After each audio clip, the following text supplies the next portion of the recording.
इस वीडियो में हम बात करने वाले हैं अबाउट द अदर पार्ट्स। अभी हमने मॉडल वर्ब्स की बात की, अभी हम गिरन्स एंड ऑक्सिलरी वर्ब्स की बात करेंगे कि होते क्या हैं basically. So let us first talk about gerunds. पहले हम बात करते हैं गिरन्स के बारे में। गिरन्स बेसिकली क्या होते हैं? वर्ब आपके एक्चुअल एक्शन वर्ड को हेल्प करने वाले वर्ड्स होते हैं। जैसे मैं आपको एग्जाम्पल बताती हूँ, my favourite activity is sleeping। अब यहां मेरा ऑलरेडी एक वर्ब था एक्टिविटी, एक एक्शन वर्ड मेरे सेंटेंस में ऑलरेडी है एक्टिविटी। अब अगर मैं इसमें एक और वर्ब लगाना चाहती हूँ मेरे सेंटेंस में, तो मैं आईएनजी फॉर्मेट से लगाऊंगी, that is gerund. Gerund is nothing but verb का आईएनजी फॉर्म, जो हम कब यूज करते हैं? जब हमें एडिशनल वर्ब लगाना है सेंटेंस में। एक तो हम कॉमा के थ्रू लगा सकते हैं और एक आईएनजी फॉर्मेट में लगा सकते हैं। इसका एक और एग्जाम्पल मैं आपको देती हूँ। Today we are going to practice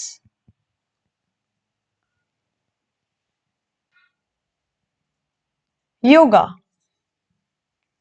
तो आज हम क्या प्रैक्टिस करने वाले हैं? Yoga. So today we are going to practice yoga. तो एक गोइंग हो गया इसमें आईएनजी फॉर्मेट में, और practice is also an activity. ये दो चीजें हो जाएगी। एक और मैं आपको एग्जाम्पल देती हूँ, that is a country allowed smoking in the bars. So bars में स्मोकिंग अलाउ की गई है कोई कंट्री में, और ये फैक्ट नहीं है, ये खाली मैं आपसे हाइपोथेटिकल, ये इमेजिनरी सेंटेंस है, आप इसको हकीकत नहीं मानेंगे, ठीक है। नाउ अलाउड एक हमारी ऑलरेडी वर्ब है, एक्टिविटी है, एक्शन वर्ड है। तो जब हमने ऑलरेडी एक एक्शन वर्ड यूज किया है, तो उसमें हमने सपोर्टिंग के लिए आईएनजी वर्ब का हेल्प लिया है, दैट इज स्मोकिंग। सो इसी तरह हमें गिरन्स का यूज करना है हमारे सेंटेंसेस में। इसको हम कहते हैं गिरन्स, जो आईएनजी फॉर्मेट में यूज होते हैं सेंटेंस में, वर्ब के साथ यूज होते हैं। कई बार वर्ब के पहले यूज होंगे या वर्ब के बाद यूज होंगे कोई सेंटेंस में। इन बोथ द वेज उसको हम बोलेंगे गिरन्स, ठीक है। ये हमने अभी कंप्लीट किया गिरन्स। अब हम बात करते हैं ऑक्सिलरी वर्ब्स की। जैसे हमने अभी बात की थी कि हर एक एक्टिविटी का, हर एक वर्ड का सेंटेंस में इंग्लिश में बहुत मीनिंग है और उसका एक नाम है, जिससे हमें आसानी हो जाती है उसको सेंटेंस में पुट करने की। तो ऑक्सिलरी वर्ब्स क्या होते हैं? इसको हमने 3 हिस्सों में बांटा हुआ है, be, do, have. So be, do, have क्या होता है?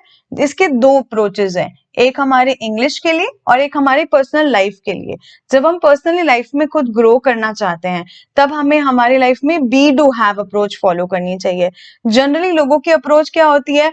हैव, डू, बी या हैव, बी, डू, ये अप्रोच होती है। अब इस अप्रोच का मतलब हम समझते हैं। हैव, डू, बी का मतलब क्या हुआ? अगर मुझे वो चीज मिल जाएगी तो मैं वैसे एक्शन करूंगा, वैसा इंसान बन जाऊंगा। अगर मैं सीईओ बन गया तो मैं उसके जैसे एक्शन करूंगा और वैसे बिहेव करूंगा। अदरवाइज मैं अगर पार्टनर बन गई किसी ऑर्गेनाइजेशन की, तो मैं पार्टनर के जैसा एक्शन करूंगी और बिहेव करूंगी। तो ये अप्रोच हमें नहीं फॉलो करनी है, हमें be, do, have approach follow करनी है।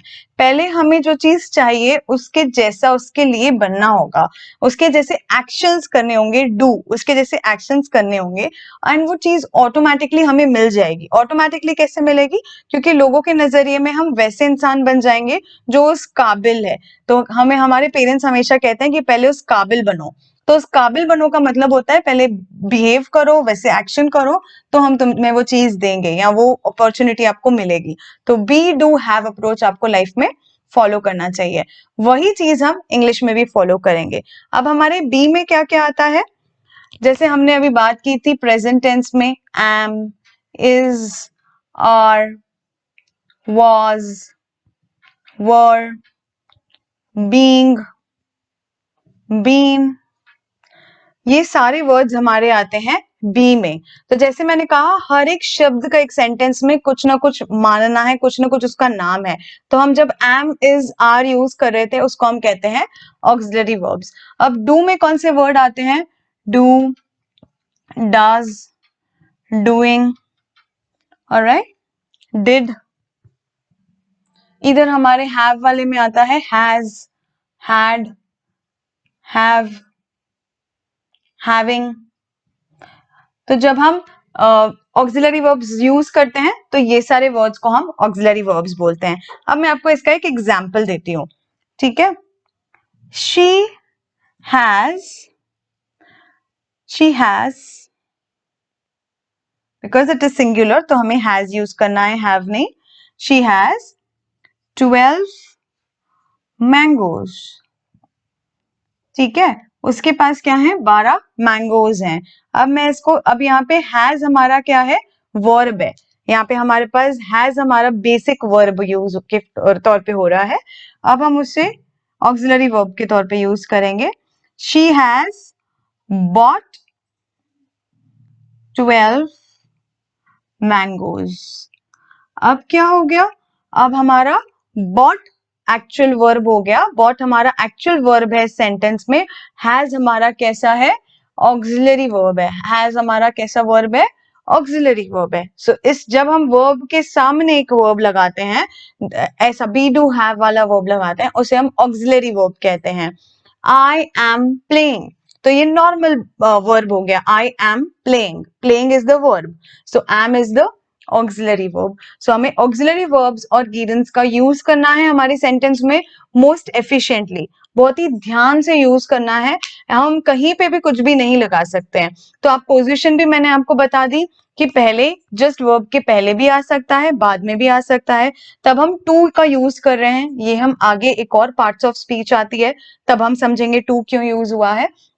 बाकी हमें पता है ये सब्जेक्ट है आज, सब्जेक्ट आर, आर यानी हमारा क्या हो गया? Auxiliary verb. Practice, yoga, verb and object कि हम क्या एक्टिविटी करने वाले हैं, योगा करने वाले हैं। सो इस तरह से एक पूरा सेंटेंस फ्रेम होता है सारे पार्ट्स ऑफ स्पीच को मिलाकर। तो अभी हम टुकड़े टुकड़ों में पार्ट्स ऑफ स्पीच के हिस्से समझने की कोशिश कर रहे हैं, ठीक है। अब आपको ये आपके नोट्स में देख के प्रैक्टिस करनी है। आपकी प्रैक्टिस शीट है, वर्कशीट है, क्विज है, आपको वो सब सॉल्व करना है। एंड इसी तरह हम अगली पार्ट्स ऑफ स्पीच के बारे में बात करेंगे।